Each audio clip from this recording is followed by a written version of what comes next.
कुतुबुद्दीन ऐबक का जमाई था, ठीक है। और उसके बाद वाला अगला शासक था।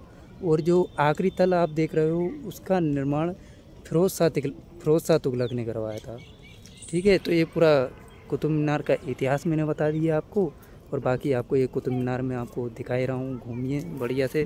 और अगर यहाँ आपको आना है तो यहाँ पर पर्सन जो इसका चार्ज लगता है 40 रुपये इंडियन के लिए, और फॉरेनर के लिए 600 रुपये हैं। और अगर ATM डेबिट कार्ड अगर कोई उपयोग करता है तो 35 रुपये, और ऑनलाइन बुक करता है तो भी 35 रुपये।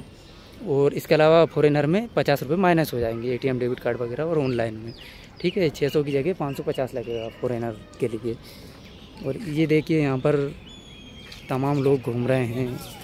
और इसके बाद में आगे ले चलता हूँ, मैं आपको मेरे मित्रों से दोस्तों से मिलाऊंगा।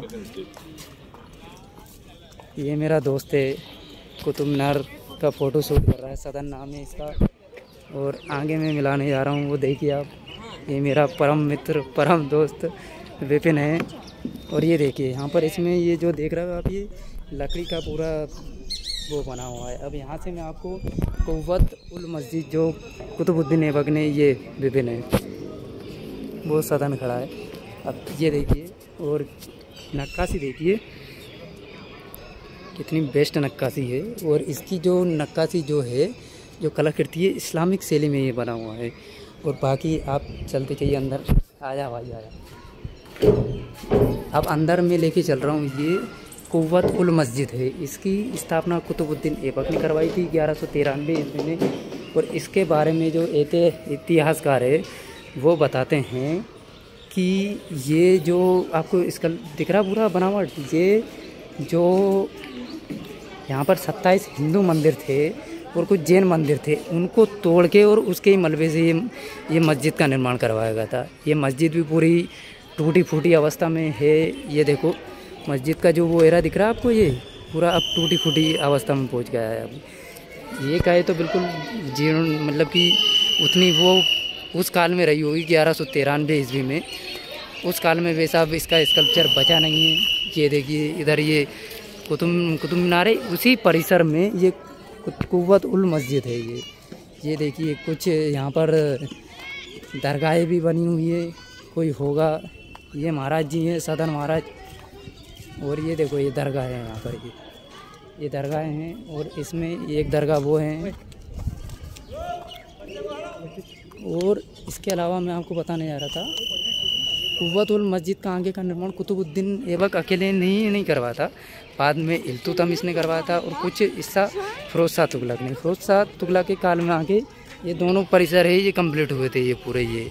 और इसमें जो कुतुब मीनार है, इसमें पहले ऊपर चढ़ने दिया जाता था, लेकिन 1981 में एक घटना घटी जिसमें यहाँ पर ऊपर आखिरी चोटी पे अंदर से सीढ़ियाँ है, तो इसमें चढ़ते चढ़ते 45 लोगों की मृत्यु हो गई अचानक, ना जाने गिरते हुए। तो उस कारण 1981 में इसको बंद कर दिया गया है। और यहाँ पर पूरा गार्डन है बड़ा, वो बहुत बड़ा वर्ग क्षेत्रफल में पूरे गार्डन में फैला हुआ है। और ये गुप्त काल का लौह स्तंभ है। ये देखिए ये लौह स्तंभ है, इसमें आज तक जंग नहीं लगी है। गुप्त काल आप जानते हो ना, यानी कि देखिए ये पूरा लौह स्तंभ, इसमें आपको मैं पढ़ के भी सुनाता हूँ। ये देखिए आप भी पढ़ लीजिएगा आराम से, पूरा इसको मैं ले रहा हूँ। ये इसमें बताया गया पूरा, सुनिए 1 मिनट। कुव्वत इस्लाम मस्जिद के आंगन में स्थित इस लौह स्तंभ पर गुप्त काल की ब्राह्मी लिपि में संस्कृत में एक लेख है, जिसे पुरालेखीय दृष्टि से 4वीं शताब्दी का निर्धारित किया गया है। 4वीं शताब्दी में, यानी कि ये लौह स्तंभ कुतुब मीनार और कुव्वत उल मस्जिद से पहले से स्थापित है यहाँ पर। और ये पुष्टि करता है कि यहाँ पर हिंदू मंदिर रहे होंगे पहले, तो जिसकी पुष्टि भी इसके आमलक और स्तंभ का आमलक और शीर्षक के विचित्र शैली द्वारा की गई है। अभिलेख में कहा गया है कि इस स्तंभ का निर्माण चंद्र नामक एक शक्तिशाली राजा की याद में, जिसे अब गुप्त वंश के चंद्रगुप्त द्वितीय 375 से 413 के रूप में पहचाना जाता है। विष्णु पद के रूप में विख्यात पहाड़ी पर भगवान विष्णु के ध्वज के रूप में किया गया था। इस स्तंभ के ऊपर एक घेरा छेद ये संकेत करता है कि स्तंभ के इस अंक पर शायद गरुड़ की मूर्ति होगी, जिसे विष्णु के ध्वज के रूप में विष्णु मंदिर का संकेत देने के लिए उस पर लगाई गई थी। और स्पष्ट है कि ये स्तंभ यहाँ किसी और स्थान से लाया गया है, क्योंकि इस स्थल पर 4वीं शताब्दी के और कोई अवशेष नहीं प्राप्त हुए। ये एक पक्की भाटिय परंपरा है कि इसे यहाँ तोमर राजा अनंगपाल लाया था, परंतु कहाँ से लाया गया था ये कोई नहीं जानता। उसे दिल्ली के बसाए जाने का भी श्रेय प्राप्त है। इस स्तंभ का आधार गुमटेदार है, जिसकी बुनियाद में लोहे के छोटे छोटे टुकड़े बंधे हुए हैं और वर्तमान फर्श की सतह के नीचे छिपा हुआ भाग एक शीशे की फलक से ढका हुआ है। इस कुछ सुंडाकार स्तंभ की कुल ऊंचाई 7.20 मीटर है और जिसमें से 93 सेंटीमीटर जमीन के नीचे गड़ा हुआ है। इस स्तंभ की धातु लगभग विशुद्ध पिटवा लोहे जैसी पाई गई है। जमीन के नीचे के भाग में जंग लगने के कुछ आसार नज़र आते हैं, परंतु ये बहुत ही धीमी गति से लग रहा है।